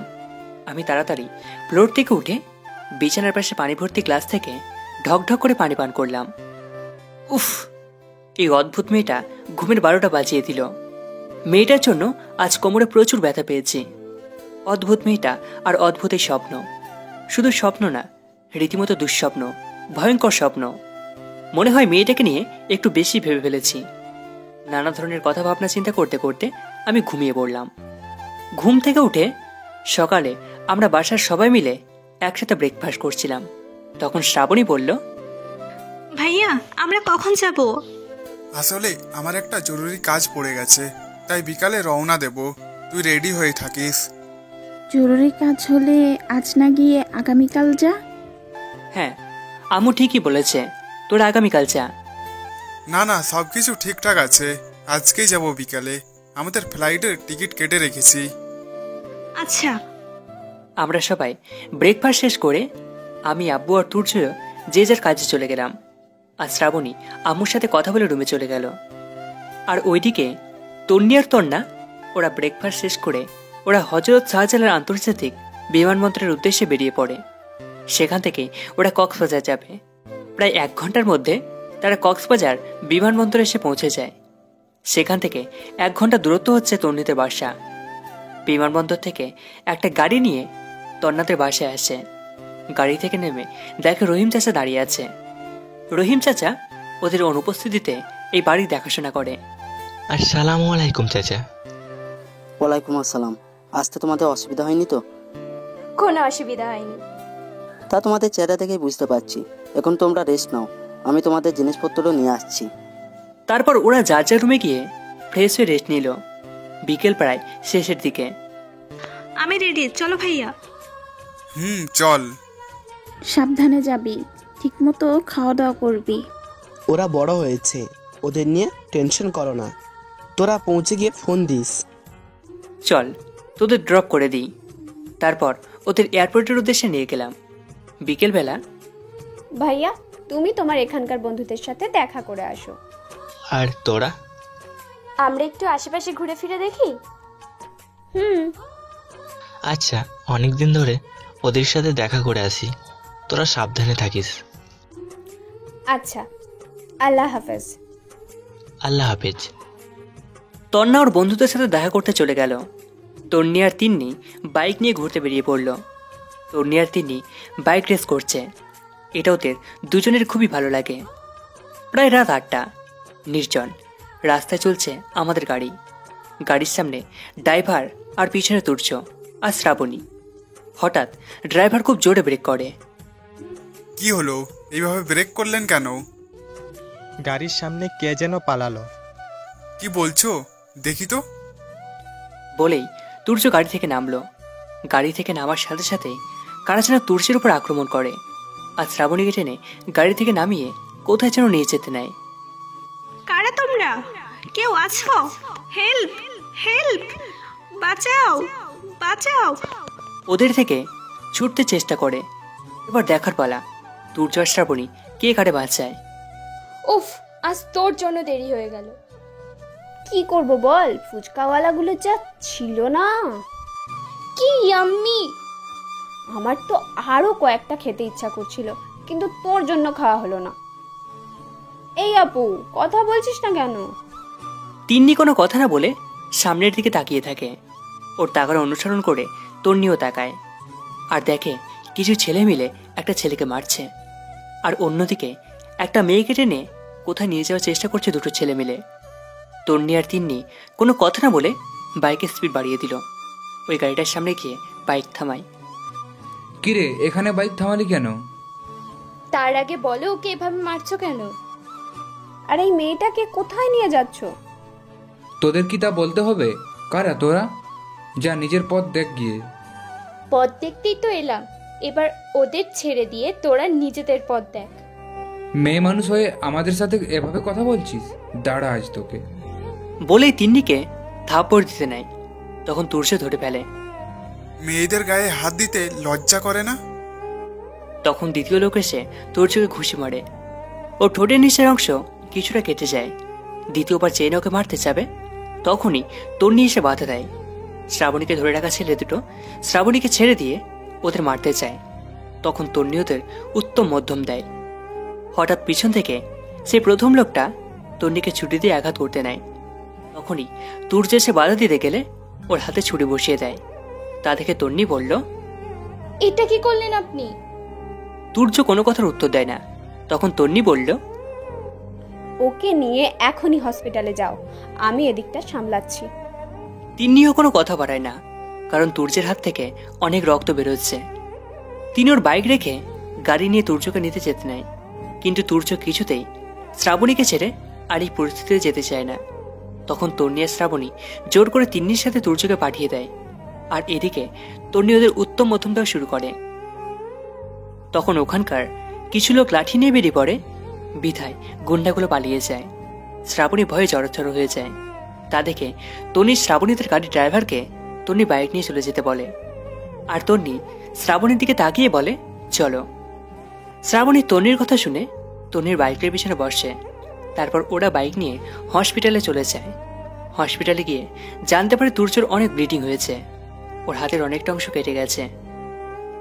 আর তুর্যের সাথে তিন্নির ব্লাড ম্যাচ হওয়ায় তিন্নি ওকে রক্ত দিয়েছে। ব্লাড দেওয়ায় তিন্নি অনেক উইক হয়ে পড়েছে, তাই ও রেস্ট নিচ্ছে। তুর্যকে ঘুমের ইনজেকশন দেওয়া হয়েছে, ও এখন ঘুমাচ্ছে। এদিকে তন্না বাসায় ফিরে থাকে তিন্নির কেউ বাসায় নেই, তাই তন্না তিন্নিকে ফোন দেয়, কিন্তু তিন্নির ফোন সাইলেন্ট অবস্থায় থাকায় ও ফোন রিসিভ করতে পারে না। তন্না আবার তন্নিকে ফোন দেয়। তন্নি ফোন রিসিভ করে কিছু বলতে যাবে, তার আগে তন্না বলতে শুরু করলো, কিরে কোথায় তোরা? তিন্নি ফোন কেন রিসিভ করছে না? আসবি কখন? আজ বাসায় যেতে পারবো না আমরা। বাসায় আসতে পারবি না মানে? তোরা এখন কোথায়? আমরা সেন্ট্রাল হসপিটালে আছি। হসপিটালে কেন? আসলে একটা অ্যাক্সিডেন্ট। বলার আগেই তন্না ফোন কেটে দেয়। শ্রাবণী তো সে প্রথম থেকে কেঁদে চলেছে। প্রায় 1 ঘন্টা পর তন্না হসপিটালে আসে। এসে দেখে তন্নি ডাক্তারের সাথে কথা বলছে। তন্নিকে দেখা মাত্র জড়িয়ে ধরে কাঁদতে কাঁদতে বলতে থাকে, কোথায় লেগেছে বাবু? বেশি কিছু হয়নি তো? কই দেখি দেখি। পুরো পাগলের মতো করছে। আমার কিছু হয়নি, শুধু একটু লেগেছে। তিন্নি কোথায়? ওর কিছু হয়নি তো? ওর কিছু হয়নি, রক্ত দিয়েছে তো সেই জন্য শরীর একটু দুর্বল। ওই কেবিনে বিশ্রাম নিচ্ছে, তুমি গিয়ে দেখে আসো। আমি দেখে আসছি। দূর থেকে শ্রাবণী ওদের কথা শুনছিল। ওর খুব রাগ লাগছিল, ওর জন্য এত কিছু হলো। না হলে এই মানুষগুলোর এই পরিস্থিতিতে পড়তে হতো না। তন্না গিয়ে দেখে তন্নি বেডে চোখ বুজে শুয়ে আছে, মনে হয় ঘুমিয়ে গেছে। তাই ও ওখান থেকে চলে আসে। তারপর তন্নির কাছ থেকে সবটা জানতে চায়। তন্নি যতটুকু জানতো তাই তন্নাকে বলে। সব শুনে তন্নার অনেক খারাপ লাগে। ও গিয়ে শ্রাবণীর পাশে বসে। তন্না প্রথমে কথা বলতে শুরু করে, চিন্তা করো না, সবকিছু ঠিক হয়ে যাবে। শ্রাবণী একবার তন্নার দিকে তাকায়, কিন্তু কিচ্ছু বলে না। এর মধ্যে তন্নি খাবার নিয়ে হাজির হয়। জানি তোমার খাবার খেতে ইচ্ছা করছে না, কিন্তু না খেলে তোমার ভাইয়ার দেখাশোনা করবে কিভাবে? আর তুমিও তো কিছু খাওনি, নাও খেয়ে নাও। শ্রাবণী যখন হসপিটালে ফর্ম পূরণ করছিল তখন বলেছিল তুর্য ওর ভাই। শ্রাবণী খাবে না বলে দেয়। তন্নি জোর করে খাবে, তখন একজন নার্স এসে কিছু ইঞ্জেকশনের ঔষধ আনতে বলে। তোমরা খাও, আমি গিয়ে নিয়ে আসছি। তন্নাকে ইশারায় বলে গেল যাতে শ্রাবণীকে খাওয়ায়। তন্নি চলে যায়। তখন তন্না শ্রাবণীকে বলে, কি বলে গেছে শুনছো? এবার খেয়ে নাও। আমি খাবো না। খাও বলছি। খাবো না। তন্না বুঝে গেছে ওর সাথে কথা বলে লাভ নেই, তাই শ্রাবণীকে তন্নার দিকে ঘুরায়। তা দেখে শ্রাবণী চোখ বড় বড় করে ফেলে। শ্রাবণী কথা বলতে যাবে, ঠিক তখনই উফ, চুপচাপ খেয়ে নাও তো বলে ওর মুখে খাবার ভরে দেয় শ্রাবণী। অবাক হয়ে তন্নার দিকে তাকিয়ে থাকে, আর তা দেখে তন্না একটা মিষ্টি হাসি দেয়। তন্নার হাসি দেখে শ্রাবণী কেমন যেন একটা ফিলিংস হয়, তাই অন্যদিকে তাকিয়ে বলে, আমি খেতে পারবো। তন্না কোনো কথা না বলে আরেকটা হাসি দিয়ে শ্রাবণীকে খাবার প্যাকেটটা ওর হাতে দিয়ে শ্রাবণী ও তন্নার দিকে না থেকে খাবার খেতে থাকে। তন্না শ্রাবণী খাবার এক মনে দেখতে থাকে আর হাসতে থাকে এমন ভাবে যে খাবার খেতে ওর জীবনেও দেখেনি। হঠাৎ শ্রাবণীর গলায় খাবার আটকে যায়, আর তন্না তাড়াহুড়ো করে ওকে পানি দেয়, আর শ্রাবণী মাথায় ফু দিতে থাকে। পানি খেয়ে শ্রাবণী আবার খাবার খেয়ে মনোযোগ দেয়। শ্রাবণী খাওয়া শেষ করে তন্নার দিকে অসহায় মতো তাকায়। ওর তাকানো দেখে তন্নার প্রচন্ড হাসি পায়। তখনই তন্নি এসে বলে, তোমরা খেয়েছো? এই কথা শুনে শ্রাবণীর আবার তন্নার দিকে অসহায়ের মতো করে তাকায়। তন্না তখন বলে উঠল, আমরা খেয়েছি বাবু। কথাটা শুনে শ্রাবণীর খারাপ লাগে, লজ্জা পায়। তন্নি কিছু বলতে যাবে, তার আগে ওর ফোন আসে। এক্সকিউজ মি বলেই ফোনে কথা বলতে বলতে সেখান থেকে চলে যায়। সরি, আমি বুঝতেই পারিনি কখন আমি আপনার খাবারটা খেয়ে ফেলেছি। আসলে তন্না যখন ওকে খাইয়ে দিয়েছিল তখন ওর কেমন যেন একটা ফিলিংস হয়। তার উপর তন্না ওর দিকে তাকিয়েছিল। আনকমফোর্টেবল ফিলিংস থেকে যে কখনো এতগুলো খাবার খেয়ে ফেলেছে বুঝতেই পারেনি। ইস, এতগুলো খাবার খেয়ে ফেলেছে, আবার নাকি বুঝতে পারেনি। খাদক একটা। পরিস্থিতি স্বাভাবিক করার জন্য তন্না বলল, ইটস ওকে, এমনিতেও আমার খিদে ছিল না। বন্ধুদের সাথে আড্ডা দেওয়ার সময় অনেক কিছু খেয়েছিলাম। একেবারে মিথ্যা কথা। ওর কিপটা বন্ধুরা ওরে বাদাম ছাড়া কিছুই খাওয়ায় না। ও শ্রাবণী তন্নার সাথে এখন স্বাভাবিকভাবেই কথা বলছে, আর শ্রাবণী আনকমফোর্টেবল ফিল করছে না। কথা বলতে বলতে শ্রাবণী তন্নার কাঁধে মাথা রেখে ঘুমিয়ে পড়ে। তন্না কথা বলতে বলতে দেখে শ্রাবণের কাঁধে মাথা রেখে ঘুমিয়ে গেছে। সেটা দেখে একটা হাসি দেয় তন্না।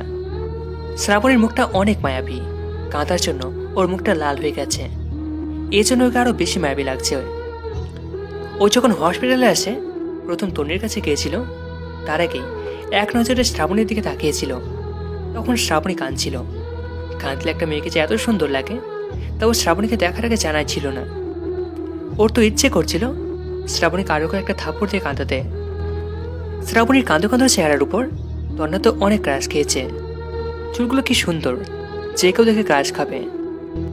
আরে ভাই, ঢং না করে বললেই তো পারতিস শ্রাবণীর সব কিছুর উপর ক্রাশ খেয়েছিস। আজ শ্রাবণীকে নিয়ে তন্না পিএইচডি কমপ্লিট করবে। বেচারা পিএইচডি কমপ্লিট করার আগেই ঘুমিয়ে পড়েছে। শ্রাবণী আর তন্না ঘুমিয়ে যাবার পর তন্নি ওদের কাছ থেকে চলে এসেছিল, কিন্তু এসে দেখে শ্রাবণী তন্নার কাঁধে মাথা রেখে ঘুমিয়ে আছে, আর তন্না শ্রাবণীকে জড়িয়ে ধরে ঘুমিয়ে আছে। তাই জাগায়ও নি, ও সেখান থেকে চলে যায়। তন্নির জায়গায় রিনা খান থাকলেও শ্রাবণী চুলি মুঠি ধরে বলতো, তোর এত বড় সাহস, আমার ছেলে তুক্কু আমার ভাইয়ের কাঁধে মাথা রেখিস? বামুন হয়ে চাঁদে হাত দেওয়ার শখ হয়েছে তাই না? তন্নি হয়তো এমনটাই করতো, কিন্তু শ্রাবণী চুলির মুঠি ধরতে পারতো না, কারণ শ্রাবণী তো খোলা চুল। সকালে শ্রাবণী ঘুম থেকে উঠে দেখে ও তন্নার কাঁধে মাথা রেখে আছে। ব্যাপারটা শ্রাবণীর কাছে লজ্জাজনক ছিল। শ্রাবণী নড়ে চড়ে উঠতেই তন্নার ঘুম ভেঙে যায়। সরি, আমি বুঝতে পারিনি কখন তোমাকে জড়িয়ে ধরেছি। তবে তন্নার ব্যাপারটা ভালো লাগছিল, কিন্তু শ্রাবণীকে তা বুঝতে দেয় না। আই এম এক্সট্রিমলি সরি, আমিও বুঝতে পারিনি কখন আপনার কাঁধে মাথা রেখেছি। It's okay. তারপর ওরা দুজনেই চুপচাপ থাকে। তখন তন্নি বলে উঠল, ঘুম কেমন হলো? ভালো, বলা যায় বেশ ভালো। আর চোখে শ্রাবণীর দিকে তাকিয়ে তন্নার কথা শুনে শ্রাবণী লজ্জা পেয়ে গেল। এত লজ্জা পেও না, তোমার লজ্জা মুখখানি আমাকে বড্ড টানে, ইচ্ছে করে খেয়ে ফেলি। কি বিড়বিড় করছো? আমাদের তো যেতে হবে। ওদের এই অবস্থায় রেখে যাব মানে? কারণ তন্নি কাউকে একটু আঘাত পেলে নিজের কাছ থেকে ছাড়ে না, আর সেই তন্নি কিনা বলছে চলে যাবে। অবাক হবার কিছুই নেই, উনি এখনো অনেকটা সুস্থ, তাই ডাক্তার বলেছে বাসায় নিয়ে যেতে। আমি অলরেডি ড্রাইভারকে আসতে বলে দিয়েছি। কে বলেছিল তুর্যকে সুস্থ হতে? আর তিন্নিকেই বা কে পাকামো করতে বলেছে? এখন আর শ্রাবণীকে দেখতে পারবো না। কি ভাবছো? না, তেমন কিছু না। তা ওরা কোথায় যাবে? তন্নি আর তিন্নি ওর দিকে তাকিয়ে থাকতে দেখে বলে, আই মিন ওদের সাথে আমাদের কারো তো যাওয়া উচিত ছিল, তাই না? পুরো ব্যাপারটা তন্নির আর তিন্নির খটকা লাগে।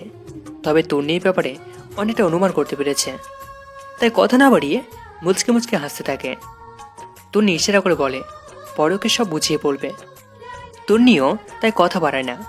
তুর্যকে ডাক্তার অনেক ঔষধ দিলেন, আর ওকে কমপ্লিটলি বেড রেস্ট নিতে বলেছে। ওর হাতটা একটু নড়াচড়া করতে বারণ করেছে। গাড়ির সামনে গিয়ে দাঁড়ালো তুর্য, শ্রাবণী, তন্না, তিন্নি আর তন্নি। নীরবতা ভেঙে তন্নি বলল, কোথায় যাবে তোমরা? হোটেলে যাব। তোমরা যে আমাদের উপকার করেছো তা কোনোদিনই ভুলবো না, চিরজ্ঞানী হয়ে থাকলাম আমরা। কি বলছেন? এটা তো আমাদের দায়িত্ব ছিল। আসছি, ভালো থাকবেন। শুনুন, তুর্য ঘুরে ওর দিকে তাকালো। ঠিকমতো ওষুধ খাবেন আর সম্পূর্ণ রেস্টে থাকবেন, আর আর আর নিজের যত্ন নেবেন। এখানে তন্নির খটকা লাগে। তার মানে তিন্নিও সামথিং সামথিং ভাবতেই তন্না একটা রহস্যময় হাসি দিল। ওরা চলে যাবে ভাবতেই তন্নি আর তন্না মন খারাপ হয়ে গেল। শ্রাবণীর মুখটা মলিন হয়ে গেছে। আমাদের মানা নায়িকা তো কারো মন খারাপ দেখতে পারে না, তাই একটা সিদ্ধান্ত নিল। দুর্জয় শ্রাবণী যে গাড়িতে উঠে যাবে তার আগে তন্নি বলল, একটা কথা বলি? সবাই ওর দিকে তাকিয়ে আছে। কি হলো, এভাবে তাকিয়ে আছো কেন তোমরা? বলবো কি বলবো না? সবাই একসাথে হ্যাঁ বলে। তোমরা যদি কিছু মনে না করো তবে তোমরা আমাদের বাসায় যেতে পারো। না না, তা হয় না। ভাইয়া, একদম ঠিক বলেছে। না না, কেন? আমরা কি আপনাদের নিয়ে গিয়ে মেরে ফেলবো নাকি? দেখুন, মারার হলে কিন্তু এখানে মেরে ফেলে চলে যেতে পারি। আসছে নানাকে ডাকতে। ওর ভেঙচি কাটা দেখে তুর্য খানিকটা হাসলো। তোমার ভাইয়া ঠিক বলেছে। শুনি, সবাইকে তোমার ভাইয়া নানা বানালো, মেল ফিমেল কাউকে বাদ দিল না নাতি হওয়া থেকে। ওদের কথার প্যাঁচ ধরা দেখে তুর্য শ্রাবণী দুজনে হেসে দিল। তখনই তন্নি বলল, দেখো, তোমরা তো হোটেলে যাবা, সেখানে তো তোমাদের দেখে রাখার মতো কেউ নেই, আর অপরিচিত জায়গা, তুমি অসুস্থ আর শ্রাবণী একলা। যদি গতকালের মতো কিছু হয়, তাছাড়া তোমাদের অসুবিধাও হতে পারে। আর ভাইয়া যেহেতু অসুস্থ, তো ট্যুরটা এনজয় করতে পারবে না। তার চেয়ে আমাদের সাথে কিছুদিন থেকে বাসায় এনজয় করবে, দেন একটু সুস্থ হলে তোমরা হোটেলে চলে যাবে। বাহ, তুমি তো অনেক ভালো আইডিয়া দিলে। তাহলে তো থাকাই যায়, তুই কি বলিস? থাকাই যায়, তবে আমার একটা শর্ত আছে। কি শর্ত? আমি গাড়িতে না, বাইকে যাব। আমিও বাইকে যাব। আরে আপনার এই অবস্থা আর আপনি বলছেন বাইকে যাবেন? যান, গাড়িতে গিয়ে বসুন। না, যাব না, যেতে হলে বাইকেই যাব। ব্যথা পেলে আমার কি? আরে আজব, বাইকে উঠলে কেউ ব্যথা পায় নাকি?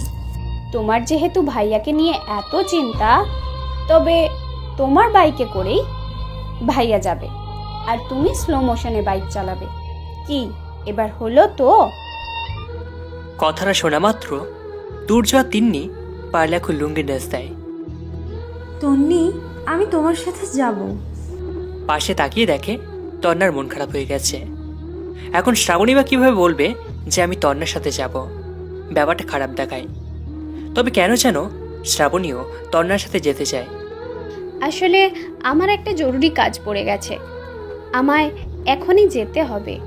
শ্রাবণী, তুমি কিছু মনে না করলে ওর সাথে আসতে পারো?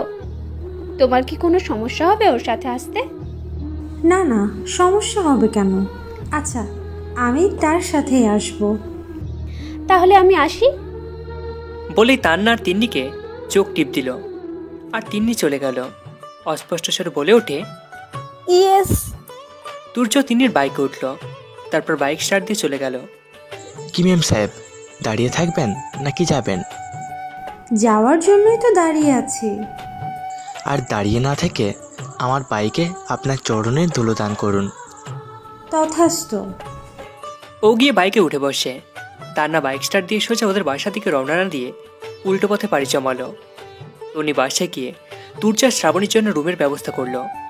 যদিও ওদের বাসায় অনেকগুলো রুম রয়েছে, কিন্তু এখানে না থাকায় ধুলো জমে গেছে, তা পরিষ্কার করিয়েছে। তারপর ওদের জন্য ব্রেকফাস্টের ব্যবস্থা করলো। তিনি বাইক পার করে তুর্যকে বাসায় ঢুকালো।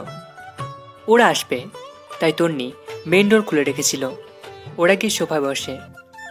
কেমন হলো তোমার বাইক জার্নি? কখনো সাইকেল স্লো মোশনে চালিয়েছো? কেন? হেঁটে যাওয়া মানুষ থেকে একটু জোরে আর সাইকেলে আসতে যেভাবে চলে, আমি তো কনফিউজ ছিলাম এই বাইক নাকি সাইকেল। সত্যি মানতে হবে, তিনি অনেক ভালো বাইক ড্রাইভার। ওরা কোথায়? দেখো, আরো কয়েক ঘন্টা পরে আসে। তোমরা গিয়ে ফ্রেশ হয়ে নাও, আমি তোমাদের খাবার দিচ্ছি। রহিম চাচা, তুর্য ভাইয়াকে রুমটা দেখিয়ে দাও। ওরা চলে গেল, কিন্তু ভুলবশত তুর্যর ফোন সোফায় ফেলে যায়। তখনই তুর্যর ফোন আসে। ফোনের স্ক্রিনের দিকে তাকিয়ে দেখে শ্রাবণ নামে কেউ ফোন দিয়েছে।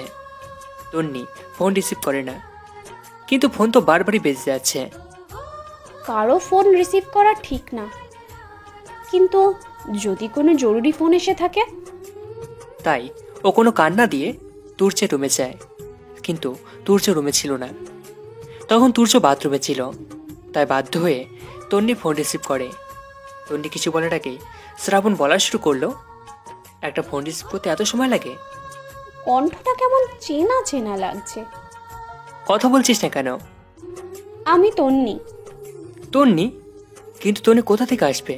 তুমি তন্নি না, তুমি আমার হ্যালুসিনেশন মাত্র। গত 2 দিন ধরে তোমার জন্য আমি ঘুমোতে পারছি না, আমি কোনো কাজে মন দিতে পারছি না।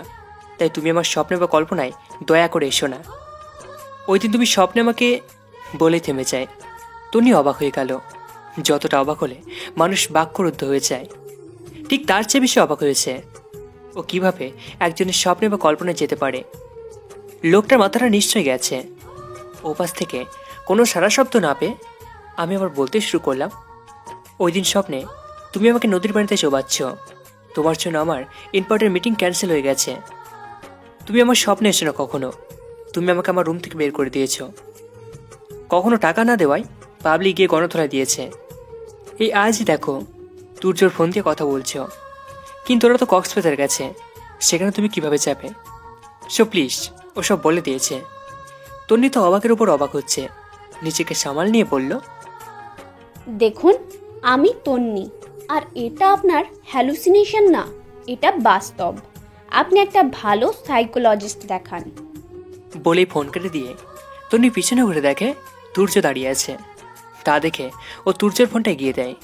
তুর্য কিছু বলার আগেই তন্নি বলল, শ্রাবণ নামে একজন ফোন দিয়েছিল। কিছু বলেছে? না, আমি তোমার খাবার রুমে পাঠিয়ে দিচ্ছি। তন্নি চলে যায়। তুর্য আমাকে ফোন দেয়। তারপর নদীর পাড়ে গিয়ে তান্না বাইক থামায়। নামো। শ্রাবণী তন্নার কথা মতো নেমে দাঁড়ায়। তন্না বাইক থেকে নেমে নদীর দিকে কিছুটা এগিয়ে গিয়ে দাঁড়ায় আর নদীর ঢেউ দেখতে থাকে। শ্রাবণীও তান্না থেকে 2-3 হাত দূরত্বে দাঁড়ায়। তান্না শ্রাবণীর দিকে এক নজরে তাকায়, আবার সামনের দিকে তাকায়। নীরবতা ভেঙে শ্রাবণী বলল, আমাদের তো বাসায় যাওয়ার কথা ছিল, কিন্তু আমরা এখানে কেন এসেছি? কেন ভালো লাগছে না? ভালো কেন লাগবে না, কিন্তু ওরা সবাই চিন্তা করবে। তার মানে ভালো লাগছে? অবশ্যই ভালো লাগছে। তান্না কিছু না বলে শ্রাবণীর দিকে এগিয়ে যায়। তান্নাকে এগিয়ে আসতে দেখে শ্রাবণী অনেক ভয় পেয়ে যায়। হঠাৎ করে তান্না অনেকটা কাছে আসায় শ্রাবণীর চোখ বন্ধ করে ফেলে। তান্নার চুলের ক্লিপটা খুলে নদীতে ফেলে দেয়। তারপর তান্না ওর কানের কাছে আসে। এখন তোমাকে সুন্দরী লাগছে, খোলা চুলে তোমাকে অপসরি অপসরি লাগে। তান্নার কথা শুনে শ্রাবণীর চোখ খোলে। তান্নার গরম নিঃশ্বাস আর ওর কথা শুনে শ্রাবণী পুরো ফ্রিজ হয়ে যায়। তান্নার চোখ মুখের অবস্থা থেকে মুচকে মুচকে হাসছিল। এই হাসিটা দেখে কেন যেন শ্রাবণী লজ্জা পায়। শ্রাবণী লজ্জা মহামুখ থেকে তন্না আবার ক্রাশ খায়। শ্রাবণী অস্পষ্ট স্বরে বলে উঠল, আমি বাসায় যাব। এই কথাটা তান্নার মোটেও ভালো লাগে না। তাই শ্রাবণীর সাথে আর কোনো কথা না বলে ওকে নিয়ে বাসায় চলে যায়। হ্যাঁ শ্রাবণ বল। একটু আগে তো তোর ফোন রিসিভ করেছিল। কই রিসিভ করেনি তো কেউ।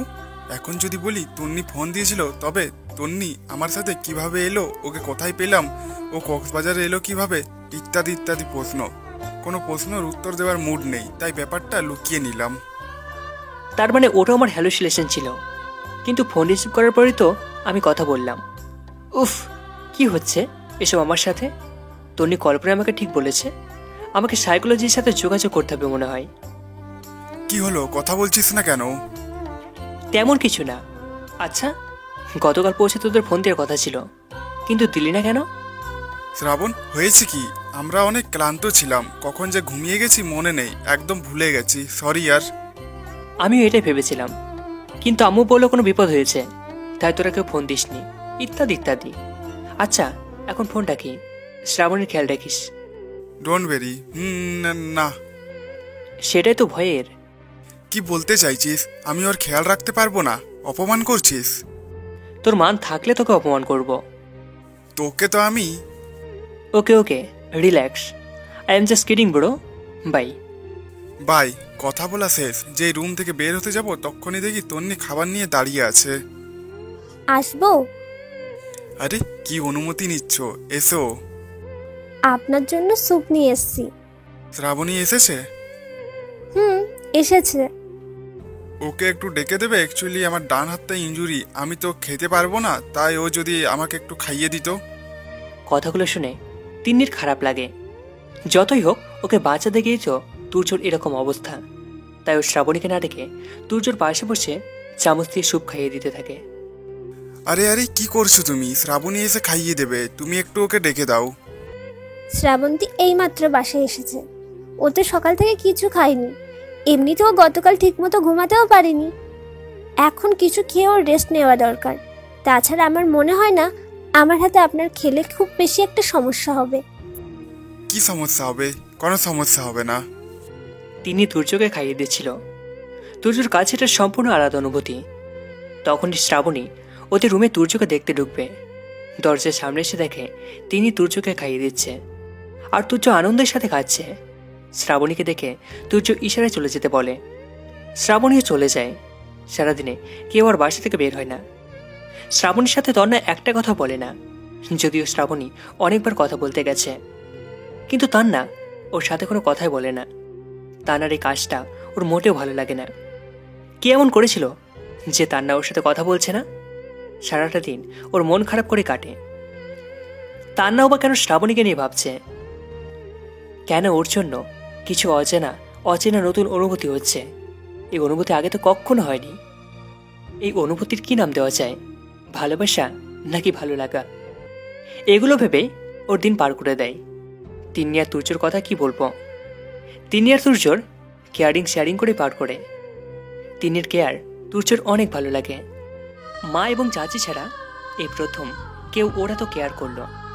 তুর্য সবসময় চাইতো ওর জীবনে এমন একজন আসুক যে ওর মায়ের মতো আগলে রাখবে।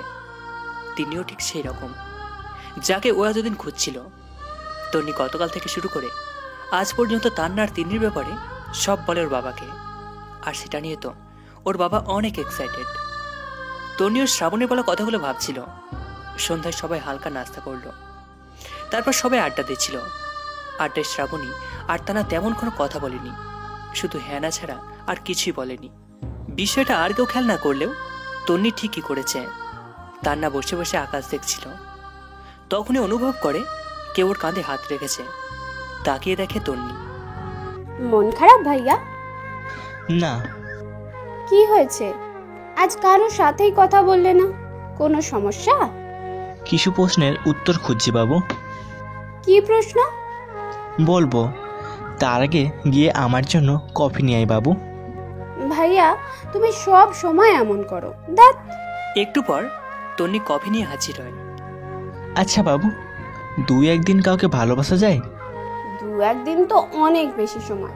ভালোবাসতে কয়েক মুহূর্তই যথেষ্ট। জানো হুমায়ুন আহমেদ কি বলেছেন?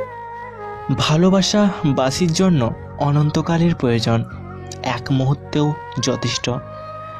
তা তুমি প্রেমে পড়েছ নাকি? বলে হাসতে থাকে, আর তার না ওর দিকে ভ্রু কুঁচকে তাকায়। সেই উত্তরগুলো খুঁজছি। তবে শ্রাবণী আমার কাছে থাকলে না আমি অন্যরকম কিছু ফিল করি, যা আগে কখনো হতো না। আমি ওর অনুপস্থিতিতে টের পাই, আর ওর সব কিছু আমার ভালো লাগে, ওর সব কিছু আমাকে টানে। অবশেষে আমার ভাই প্রেমে পড়লো। আব তো গয়া। জানিস ওর লজ্জা মাখা মুখটা না এত সুন্দর যে তোকে বলে বোঝাতে পারবো না। তুমি যেভাবে ড্যাব ড্যাব করে তাকাও, লজ্জা তো পাবে। লজ্জা থেকে প্রেম। লজ্জা থেকে প্রেম হয়? এটা জানা ছিল না। রাগ থেকে প্রেম হয়, ঘৃণা থেকে প্রেম হয়, ঝগড়া থেকে প্রেম হয়, অপমান থেকে প্রেম হয়, তেমনি লজ্জা থেকে হয়। তোর কথাই মনে হচ্ছে সব কিছু থেকে প্রেম হয়। হয় না কি থেকে সেটা বল। দেখো আমার ধারণাকে উল্টাপাল্টা কিছু বলবে না। আচ্ছা বাদ দে, এখন বল। ওকে এখন বলে দেব? এত তাড়াহুড়োর কি আছে? I have a plan. তারপর তান্নাকে সবকিছু বুঝিয়ে দেয়। ওরা আরো কিছুক্ষণ কথা বলে নিচে চলে যায়। নিচে যাওয়ার পর তিন্নি আমাদের খেতে ডাকলো। আমরা সবাই মিলে একসাথে খেতে বসলাম, শুধু তুর্য বাদে। খাবার খেতে খেতে, শ্রাবণী তুমি তো আমাদের ভার্সিটিতে পড়ো, আমি তোমাকে ভার্সিটিতে দেখেছিলাম। আমি তোমাদের চিনি। আচ্ছা গতকাল কারা তোমাদের উপর আক্রমণ করেছিল? তুষার নামে একটা বখাটে ছেলে আমাকে রোজ ডিস্টার্ব করতো। হয়তো তুষার এসব করিয়েছে। এইসব বাদ দাও তো, যা হবার হয়ে গেছে। তান্না কোনো কথা বলে না। অতঃপর সবাই খাবার শেষ করে। তবে শ্রাবণী এক্সপেক্ট করছিল হয়তো তান্না ওকে কিছু বলবে, কিন্তু তেমন কিছুই হলো না। মন খারাপ করে আবার শেষ করে রুমে চলে যায়। রুমে যাবার আগে শ্রাবণী তুর্যকে খাইয়ে আসতে চেয়েছিল, কিন্তু তিন্নি বলেছে ও খাইয়ে দেবে, তাই ও আর কথা বাড়ায়নি। তন্নি, ফ্রি আছো? কিছু লাগবে ভাইয়া? না, কিছু বলতাম আর কি। হ্যাঁ বলো। আসলে আমার তিন্নিকে অনেক ভালো লাগে, তুমি আমাকে হেল্প করবে? কি হেল্প লাগবে বলো। আমি ওকে প্রপোজ করতে চাই, তুমি এই বিষয় নিয়ে আমাকে একটু হেল্প করবে? করব, কিন্তু ও যদি রিজেক্ট করে? করবে না, আমি ওর চোখে আমার জন্য ফিলিংস দেখেছি, যেটা আমি ফিল করি। আমার বিশ্বাস আছে ও সেটা ফিল করে। আচ্ছা, দেখা যাক।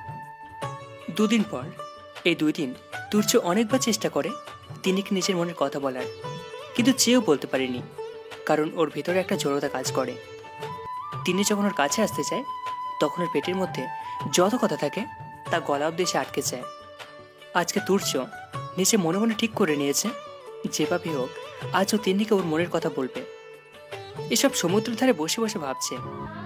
তুর্যর কেয়ারিং শেয়ারিংগুলো আমাকে অনেক মুগ্ধ করে। আচ্ছা, আমি যেটা ফিল করি তুর্য কি সেটা ফিল করে? আচ্ছা, তুর্যর জীবনে কি অন্য কেউ আছে? না না, থাকলে নিশ্চয়ই আমাকে এসব বলতো। এসব ভাবতে আনমনে হাঁটছি। হঠাৎ তুর্য তিন্নিকে দেখতে পেয়ে ডাক দিল আর মনে মনে বলল, আজ যদি তুই না বলতে পারিস তুর্য, তবে আর তোর প্রেম করা লাগবে না। কামন তুর্য, তোকে আজ পারতেই হবে। আপনি এখানে? আসলে কি হয়েছে? আপনাকে এত নার্ভাস দেখাচ্ছে কেন? 1 মিনিট দাঁড়াও, আমি আসছি, এইখানেই দাঁড়িয়ে থেকো। তুর্য একটা দোকানে গিয়ে সামনে গেল আর ভাবতে থাকলো কি দিয়ে তিন্নিকে প্রপোজ করা যায়। ওর চোখ পড়ল মুক্তোর সহ একটা ঝিনুকের উপর। ও ভাবলো এটা দিয়ে তিন্নিকে প্রপোজ করবে। ঝিনুকটা কিনে নিল। ওটা পিছনে লুকিয়ে তুর্য তিন্নির কাছে গেল। কোথায় গিয়েছিলেন? তুর্য কোনো উত্তর না দিয়ে তিন্নির সামনে হাঁটু করে বসে পড়ল আর বলল, দেখো তিন্নি, এই ঝিনুকটার সৌন্দর্য ঠিক এই মুক্তোটার জন্য। যদি এইখানে মুক্তোটা না থাকতো তবে সাধারণ ঝিনুকের মতোই দেখাতো। ঠিক তেমনই আমার সাধারণ জীবনে একটা মুক্তোর মতোই একজনকে চাই। তুমি কি আমার জীবনে সেই মুক্তোটা হবে? I love you, do you love me? Turya চোখে এভাবে প্রপোজ করবে এটা ওর ভাবনার বাইরে ছিল। তুর্যর এসব আবেগময় কথা তিন্নির চোখের কোণাগুলো ভিজে গেল। Yes, I do. তুর্য খুশিতে তিন্নিকে জড়িয়ে ধরে। তারপর তিন্নির দুগালে হাত রেখে কপাল একটা কিস করলো। তারপর বলল, welcome to my life. Tinni ওর কথা শুনে মুচকে এসে আবার জড়িয়ে ধরল।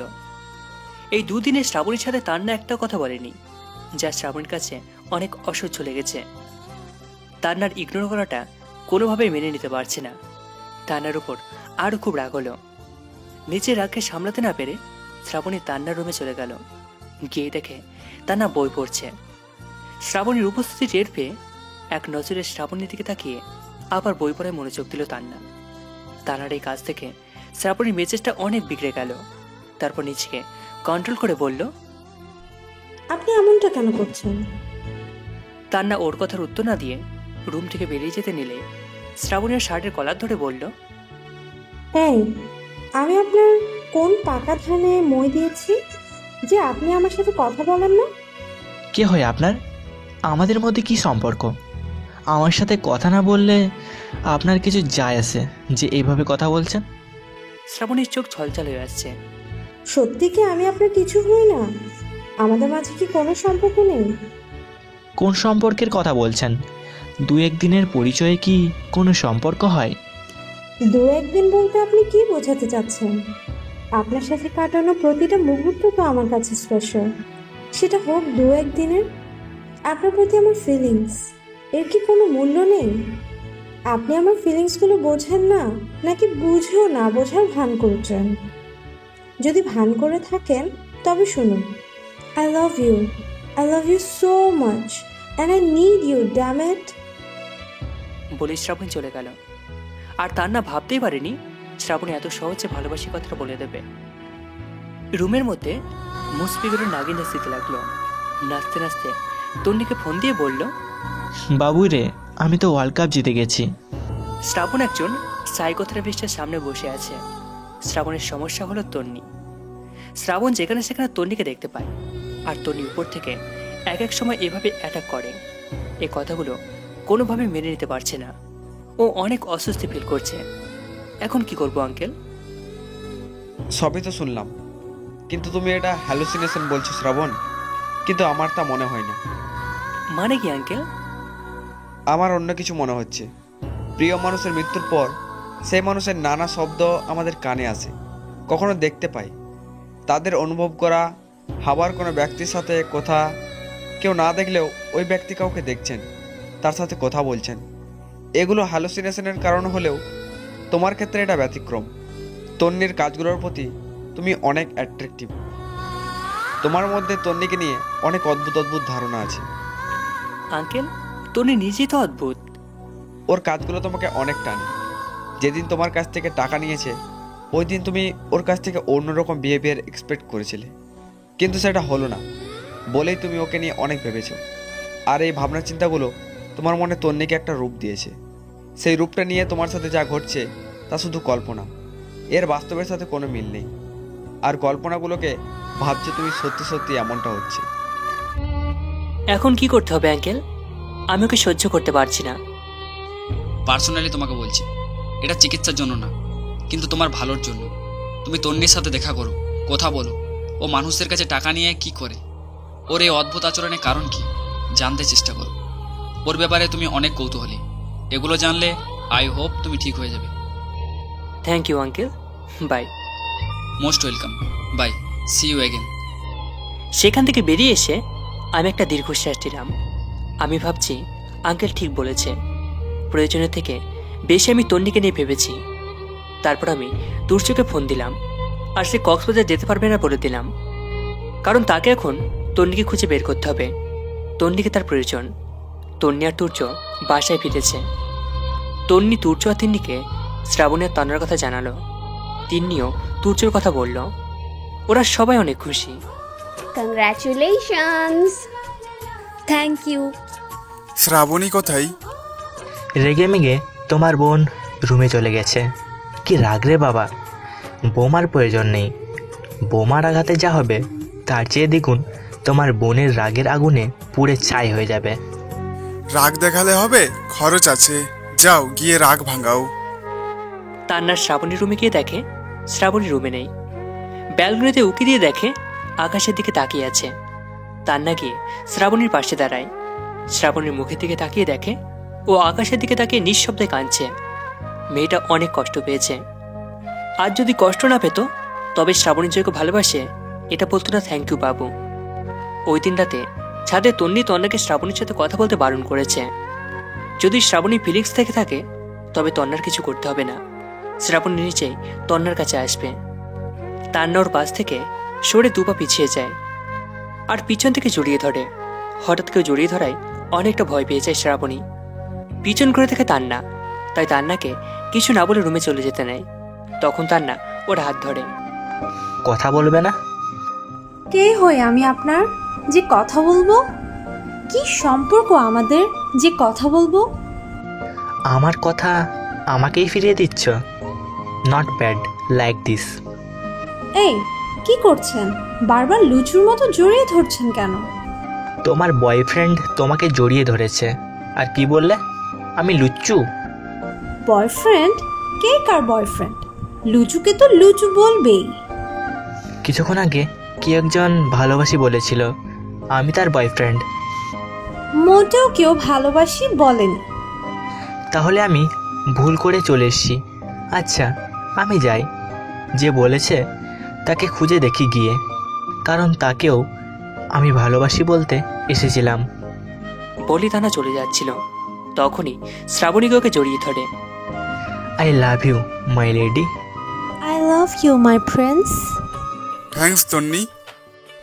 থ্যাঙ্কস দিলে হবে না, এই পেতনিকে আমাদের বাসা থেকে নিয়ে যেতে হবে, তাও তাড়াতাড়ি। তোমাদের থেকে পেতনিকে নিয়ে আমার ঘাড়ে চাপাচ্ছি, নিতে একটু সময় লাগবে তো। কি বললে আমায়? এই রে তুর্য, কোথায় কি বলতে হয় তাও জানিস না। কি বিড়বিড় করছো? Nothing, I am just joking baby. তাহলে পেতনি বললে কেন? না বেবি, আমি তোমাকে কত ভালোবাসি। আমি কি তোমাকে পেতনি বলতে পারি না? তারপর তিন্নি বলল, আর গ্যাস দিতে হবে না। তুমি আমার ভালোবাসার আবেগকে গ্যাস বলছো? এই তোমার ভালোবাসা? একদম আমার ভালোবাসা নিয়ে কথা বলবে না, নইলে। না হলে কি করবে? নইলে তোমার সাথে ব্রেকআপ করে দেবো। তন্নি ওদের ঝগড়া করতে দেখে চলে গেল। ব্রেকআপ করবে? আচ্ছা করো। তা না হয় করব, কিন্তু তুমি এগিয়ে আসছো কেন? কেন এসেছি বলতো? আমি কি করে বলবো? তুর্য কোনো কথা না বলে তিন্নির দিকে এগিয়ে গেল। কি কি করতে চাইছো বলো তো? তুর্য কোনো উত্তর না দিয়ে ওর অনেকটা কাছে চলে গেল। বলা বাহুল্য ওদের মাঝে 1 ইঞ্চি দূরত্ব নেই। তুর্য তিন্নির কানের কাছে গিয়ে স্লোলি ভয়েসে বলল, দেখবে আমি কি করতে চাইছি প্রিন্সেস? তুর্য শীতল কণ্ঠ তিন্নিকে স্তব্ধ করে ফেলেছে। তুর্য তিন্নিকে, আরে ভাই রোম্যান্স করছে ওদিকে, আমরা নাই বা গেলাম। বিকালে তান্না শ্রাবণীকে নিয়ে ঘুরতে যাবে। শ্রাবণীকে রেডি হতে বলে তান্না রেডি হতে গেল। তান্না রেডি হয়ে বারবার আয়নায় নিজেকে দেখছে। তখনই তনি এন্ট্রি নিল তান্নার রুমে। নিজেকে দেখে তো মুগ্ধ হয়ে গেছিস। পুরুষ মানুষকে বেশিক্ষণ আয়নায় নিজেকে দেখতে হয় না, চরিত্র খারাপ হয়। এখন জুতা পর। বাবুই, তুই কি বলতে চাইছিস? আমি এতক্ষণ আয়না দেখছি, এখন আমার চরিত্র খারাপ হবে? বলতে পারি না, তবে হুমায়ুন আহমেদ এটা তার উপন্যাসে উল্লেখ করেছিল। তুই এটা বিশ্বাস করিস? তুমি কি এই কথাটা নিয়ে সিরিয়াস? যেটা জানতে চাইছি সেটা বল। বিশ্বাসে মেলায় বস্তু, তর্কে বহুদূর। কি বুঝলা? বাবুই, তুই কি সোজা উত্তর দিতে পারিস না? এত ঘুরিয়ে পেঁচিয়ে উত্তর দিস কেন? শ্রাবণী রেডি হয়ে গেছে, তোমার জন্য অপেক্ষা করছে, তাই ডাকতে এলাম। আর সোজা উত্তর দিলে প্রশ্নদাতার মধ্যে কোনো অ্যাট্রাকশন কাজ করে না, তাই দেয় না। তান্না কথা বাড়ায় না। তান্না বুঝে গেছে গত কয়েকদিন ধরে বোরিংনেসের জন্য তন্নি সাহিত্য চর্চা করছে, উপন্যাস পড়ছে, হয়তো কবিতাও কিছু লিখেছে। তাই ওর কথায় এখন কাব্যিক কাব্যিক ভাব। নিচে গিয়ে দেখে তন্নি, তিন্নি, তুর্য এবং শ্রাবণী দাঁড়িয়ে আছে। ওকে নামতে দেখেই, কি ভাইয়া এত সময় লাগে কেন তোমায়? ওই চুপ কর তো, সময় আছে বলেই তো সময় লেগেছে। শুধু শুধু এটা নিয়ে ফ্যাচ করিস না তো। আমি ফ্যাচ করি? এটা তুমি বলতে পারলে? একবার যাওয়া যাক। তন্নি চল। ও শিট, তার না, এই মিস্টেকটা তুই করলি কিভাবে? বাবুকে তুই একবারও ঘুরতে যাওয়ার জন্য বললি না, এখন বাবু তোকে কি ভাববে? It's big mistake to you. ছি ছি তুর্য, এটা কিভাবে করতে পারলি? তন্নি তোকে কত হেল্প করলো, আর তুই কি না তন্নির সাথে টাইম স্পেন্ড করবি বললে তন্নিকে ভুলে গেলি? ওদের দুজনের নীরবতার কারণ তন্নি বুঝতে পারছে। তাছাড়া ওদের মুখে গিল্টি ফিলিংসটা বোঝা যাচ্ছে। না, তোমরা গিয়ে ঘুরে আসো। আর তাছাড়া তোমাদের মধ্যে গিয়ে আমি কি করব? কাবাবের হাড্ডি হবার কোনো ইচ্ছা আমার নাই। কাবাবের হাড্ডি হবি কেন? তুই গেলে ভালো লাগতো। তোমায় মিস করব। দেরি হয়ে যাচ্ছে, তোমরা যাও। তিন্নি আর শ্রাবণী বাইরে চলে গেল, কিন্তু তুর্য আর তান্না যেখানে ছিল সেখানে দাঁড়িয়ে আছে। কি হলো, তোমরা দাঁড়িয়ে আছো কেন? তান্না কিছু না বলে তন্নিকে জড়িয়ে ধরে। বাবু, তুই এমন কেন? তোর কি কোনো অভিযোগ নেই? সব সময় পরিস্থিতি কন্ট্রোল করিস। I am sorry, extremely sorry. It's ওকে, তোমরা এনজয় করো। আচ্ছা, তোমরা কি একসাথে যাবে নাকি? ইয়ে মানে তন্নি? কি ইয়ে মানে করছো? আমরা আলাদা যাব। কথাটা বলে তান্না লজ্জা পেল। তান্নাকে লজ্জা পেতে দেখে তন্নি বলল, তুমি লজ্জা পাচ্ছ কেন? লজ্জা তো নারীর ভূষণ। বুঝি না বাপু, লজ্জার কি আছে? ঘুরতেই যাচ্ছে, কিন্তু এমন ভাব করছে যেন অন্য কিছু করতে যাচ্ছে। এতক্ষণ তুর্য দাঁড়িয়ে ওদের কথা শুনছিল। তুর্য তন্নির কাছে এগিয়ে গিয়ে ওর হাত ধরে বলল, তন্নি, তুমি কত ভালো, তুমি আমাদেরকে কত সাহায্য করেছো, কিন্তু দেখো আমি তোমাদেরকে একবারও যাওয়ার জন্য বললাম না। I am sorry.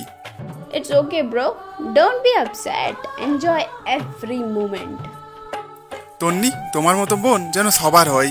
মাঝে মাঝে তো আমার হিংসে হয়, কেন যে তোমার মতো আমি বোন পেলাম না। সবার হবে না, কারণ তন্নি এক পিসি। তন্নি, তুমি কি আমার বোন হবে? 500 টাকা দাও। কেন? 510 টাকা দাও। তুর্য এখন কি করবে? তুর্য তান্নার দিকে জিজ্ঞাসা দৃষ্টিতে তাকালো। তান্না ওকে দিয়ে দিতে বলল। তুর্য 510 টাকা দিয়ে দিল। আমি জানি তুমি টাকাটা নেওয়ার কারণ জানার আগ্রহী। তোমার সাথে দেখা হওয়ার পর থেকেই আমি তোমাকে ভাইয়া বলি, আর তুমি কি না আজ আমার থেকে জানতে চাইছো আমি তোমার বোন হব কি না। তাই তোমাকে এতদিন ভাইয়া বলে দেখেছি, তার জরিমানা নিলাম। তন্নি, তুমি কত ভালো, কিন্তু শ্রাবণ তোমাকে ভুল বুঝলো। একবার গিয়ে আমি তোমার ব্যাপারে শ্রাবণের সাথে কথা বলবো। তুমি কি ভাবছো? আচ্ছা, আমি টাকা নিয়েছি বলে তুমি রাগ করছো? আচ্ছা, তোমার টাকা তুমি নিয়ে যাও, আমার লাগবে না। না না, টাকাগুলো তোমার কাছে রেখে দাও। আমি কি তোমাকে তন্নার মতো বাবু বলতে পারি? না। তুর্যর মনটা খারাপ হয়ে গেল। হয়তো তন্নি তান্নার মতো ওকে ভালোবাসতে পারবে না, তাই আমি একটু বেশি ভেবে ফেলেছি। আপন আপনই হয়। যদি তুই করে বলতে পারো তবেই বাবু বলতে পারবে। সত্যি? তুর্য এক প্রকার দৌড়ে গিয়ে তন্নিকে জড়িয়ে ধরল। আনন্দে ওর চোখ থেকে দুফোঁটা জল গড়িয়ে পড়ল।